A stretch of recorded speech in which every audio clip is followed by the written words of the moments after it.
Mheshimiwa, huu ni mwaka wa uchaguzi na uchaguzi mkuu wa Oktoba.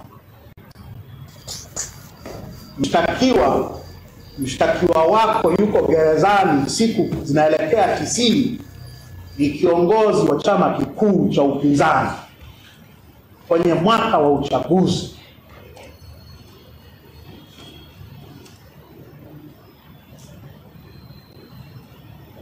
Sheria ya vyama vya siasa inasema hata kama msajili wa vyama vya siasa na mamlaka ya kufuta au kusimamisha chama kwenye mwaka wa uchaguzi hawezi. Kwenye mwaka wa uchaguzi hawezi akafanya hivi. Kupe sheria. Sasa Mheshimiwa, kile ambacho hata kama kuna sababu msajili hakiwezi, wao wanataka kukifanya kwa kuniweka mimi ndani kwa kesi ambayo haina ushahidi.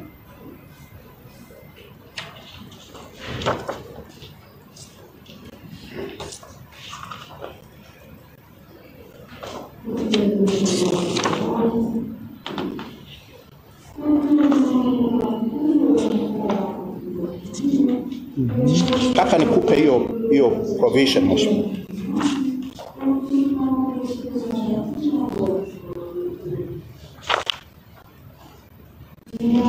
The section 19 subsection 3 of the Political Parties Act.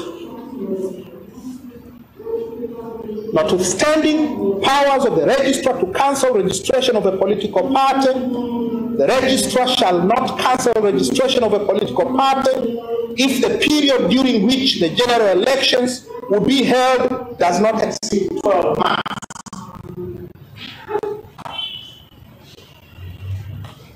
Hawezi msajili hata kama ana sababu, hana mamlaka ya kutuzuia kushiriki uchaguzi mkuu.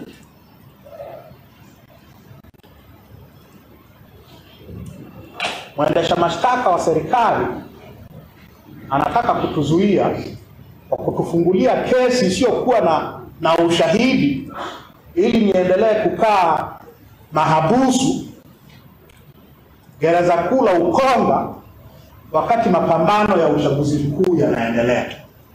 That is the classic abuse of the court process. Usimruhusu.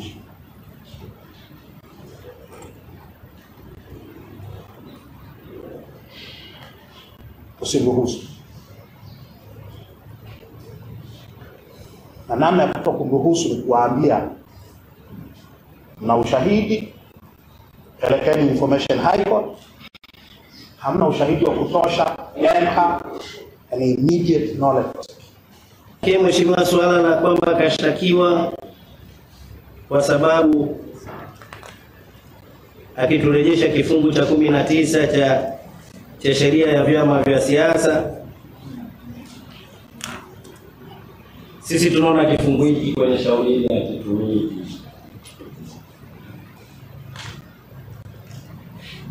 Ukiangalia hati yetu ya mashtaka hamna sehemu yoyote tunamshtaki kwa sababu ya itikadi zake. Na pia kwenye kifungu cha 39 capital A cha kosa la uhaini hakuna sehemu yoyote inayosema mtu atashtakiwa kwa itikadi zake za kisiasa. Kwanza hata mimi sipo huko.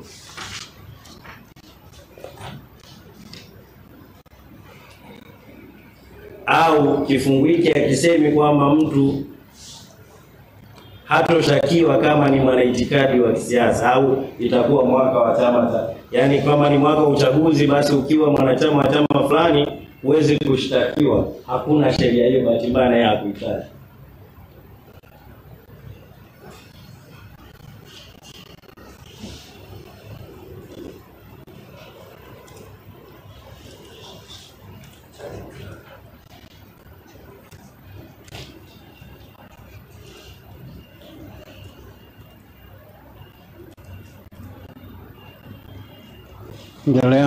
Kwa hiyo Mheshimiwa, sisi ombi letu liko pale pale, tunaomba kwamba mahakama yako ione hatua ambayo tumeiambia mahakama ni hatua ambayo ya kimaamuzi, ni hatua ya mwisho kwenye mahakama yako ya komito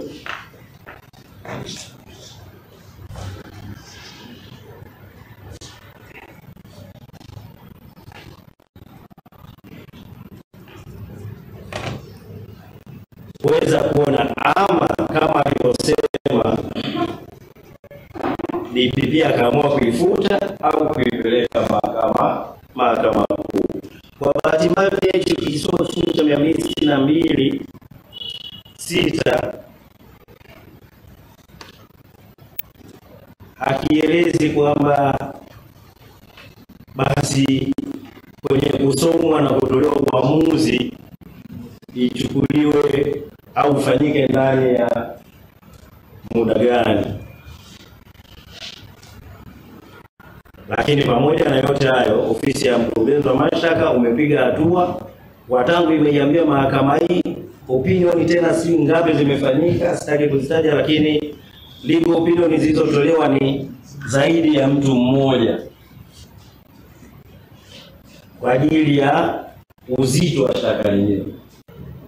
Mheshimiwa, huu ni mwaka wa uchaguzi. Wamepeleka maombi mahakama kuu ambao ni maombi namba 14496/2025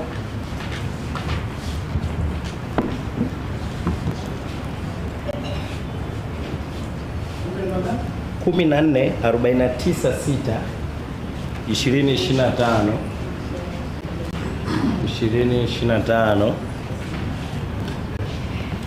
wakiomba mapitio ya shauri hili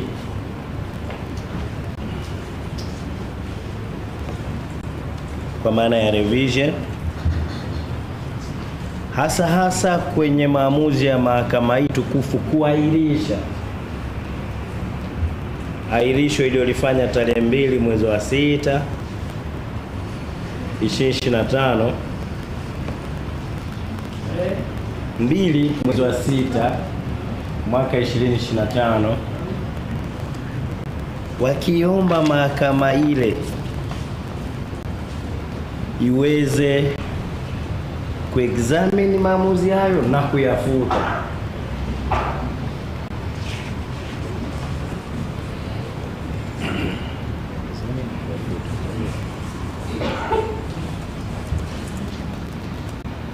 Mheshimiwa, kwa kuanza na shauri hili kwanza, yako mashauri mawili Mheshimiwa, naomba kwanza nizungumzie shauri hili.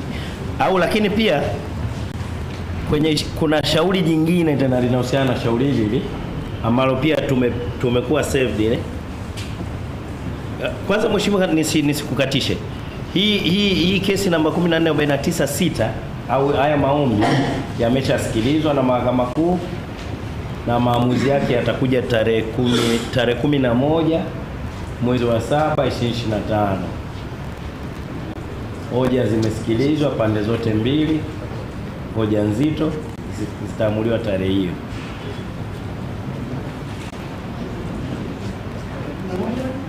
Mwezi wa 7 2025 Mheshimiwa.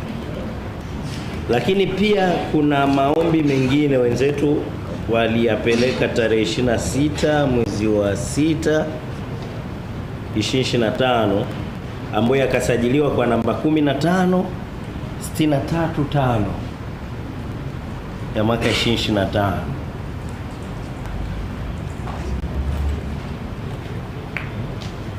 Haya maombi yenyewe ni kuhusiana na shauri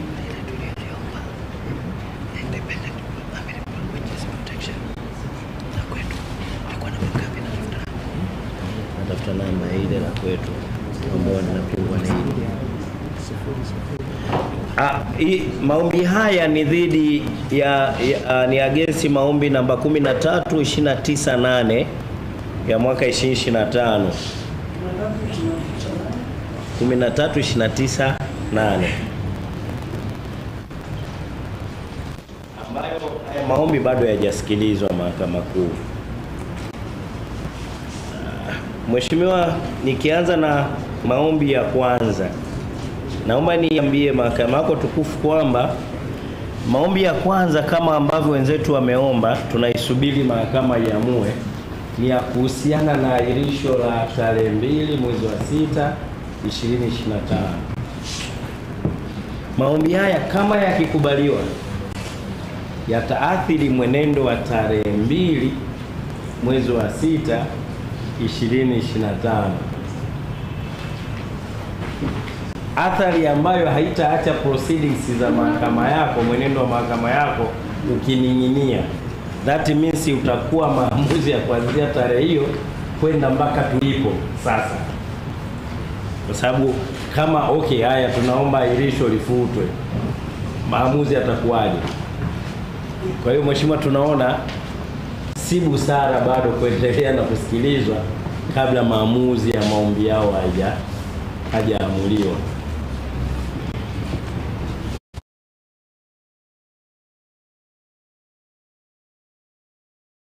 Na kwao wanatakiwa waje watoe ushahidi mahakamani. Sisi hatujapinga kwa namna moja au nyingine mashahidi wa namna hiyo kutoa ushahidi wao.